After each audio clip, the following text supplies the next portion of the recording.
Magistrate কোর্টে case করছেন, ঠকছেন, আবার আপিলের সুযোগ জজ কোর্টে ঠকলে হাইকোর্ট, সেখানে ঠকলে সুপ্রিম কোর্ট সিঙ্গেল বেঞ্চ, সেখানে ঠকলে সুপ্রিম কোর্ট ফুল বেঞ্চ, সেখানে ঠকলে প্রেসিডেন্ট কোর্ট, এরপরে ঠকলে আন্তর্জাতিক অনেক কি আপিলের সুযোগ আছে না? নাই।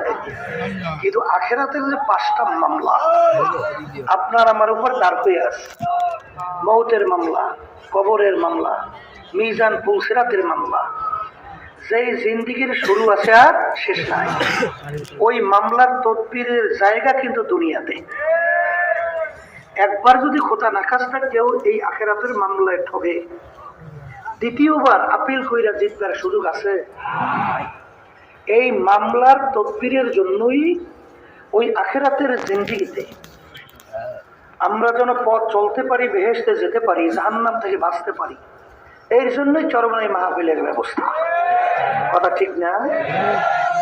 আমার ভাইদেরকে বলো, পর্দালে মা বোনরা যারা শুনছেন, আল্লাহ রাব্বুল আলামিন 18,000 কম বেশি মাখলুকাত আল্লাহ সৃষ্টি করছেন। এর ভিতরে একটা মাখলুকের নাম হলো মানুষ। একটা মাখলুকের নাম কি?